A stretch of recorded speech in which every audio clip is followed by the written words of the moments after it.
જય શ્રી રામ બધાને.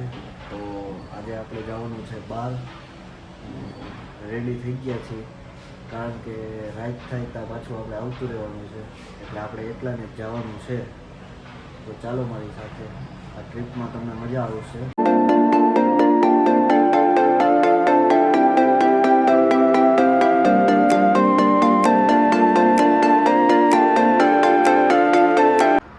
થોડીક વાર મેં કીધું થાક ખાઈ લઈ, કારણ કે તમને સામે ટેકરી ઉપર એક મંદિર બતાવવાનું છે.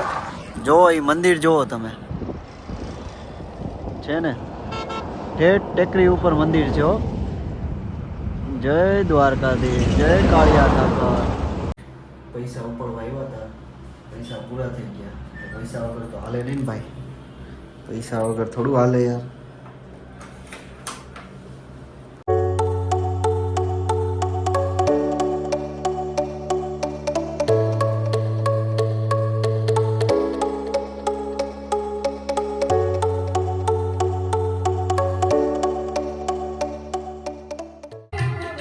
જોવો અહીંયા ભજનની તૈયારી હાલે છે, તો આપણે જમતા આવી પહેલાં જમીને ગામમાં ચક્કર મારી ત્યાં તો ભજન ચાલુ થઈ ગયા અહીંયા.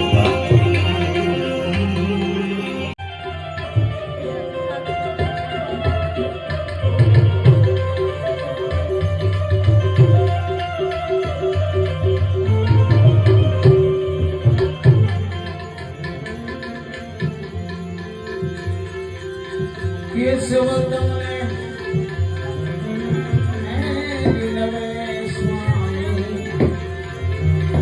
મંગલ કરો ને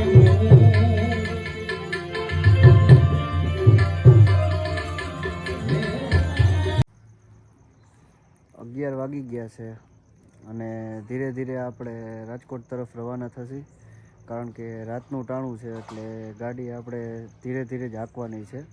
જઈએ ધીરે ધીરે, આપણે ક્યાં ઉતાવળ છે એમાં.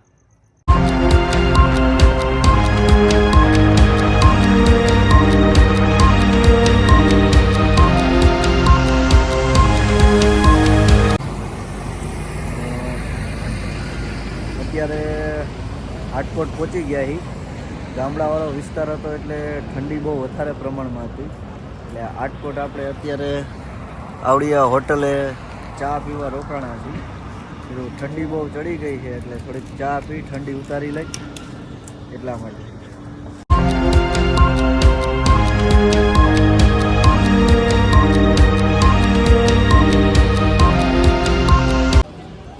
સરદાર પહોંચી ગયા. સરદાર પહોંચીને પાછી ઠંડી લાગી હતી એટલે ચા પીવા માટે અહીંયા રોકાણા હતા અને આપણે સરદાર પહોંચી ગયા હી.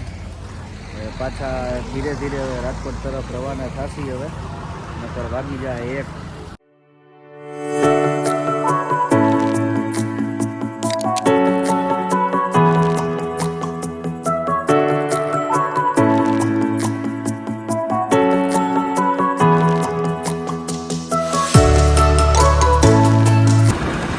તમને એમ થતું હોય છે કે આટલી બધી ઠંડી નાખે તો પછી નો જવાય ને બહાર.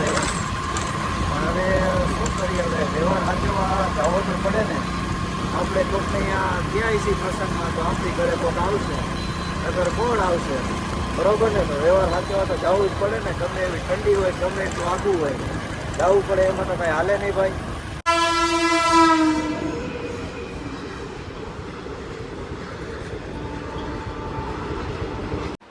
તો ફાઇનલી આપણે આપણા ઘરે પહોંચી ગયા છીએ અને ઘરે બધા સૂઈ ગયા છે, કારણ કે વાગી ગયા છે 1:15.